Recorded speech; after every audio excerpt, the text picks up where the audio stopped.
My name is Stephanie Chan, 33 years old, from Quezon City.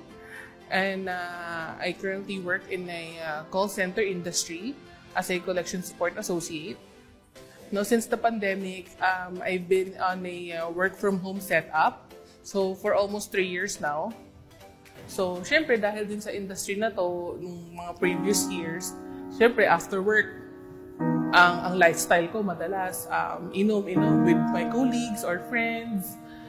What I did, pumunta ako ng hospital. Tapos nung araw na yun, dapat kukunin ko lang result ko for the 2D echo, ECG, and mga blood chems ko.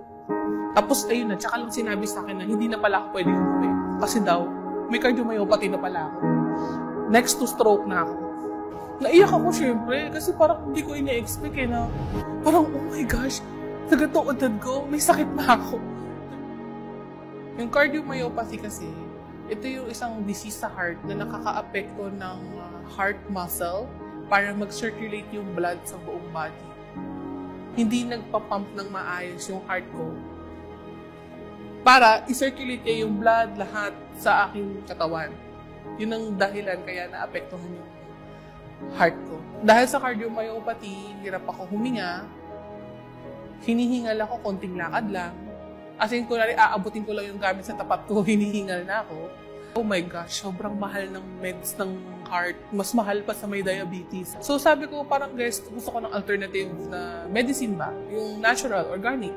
So I did some research. Nag-research ako about that, ganyan. Tapos kung anong mga results and anong mga feedbacks nila.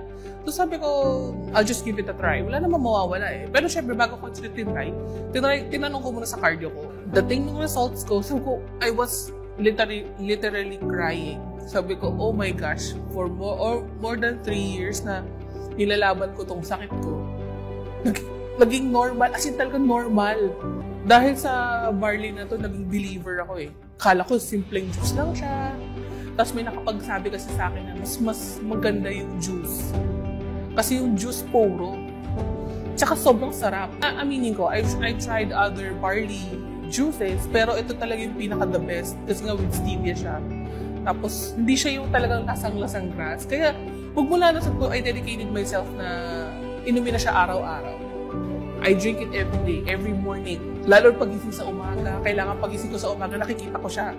Para talaga ma-remind sa akin na kailangan ko siya inumin. Hindi na ako nag-smoke, hindi na rin ako nag-drink. Tapos, I always make sure na fruits ako, fruits and veggies. Mag-limit sa sarili. Kumbaga, yung katawan natin bibigay at bibigay yan eh. So, ika nga sabi nga nila, totoo yung sinasabi na lahat ng sobra masama.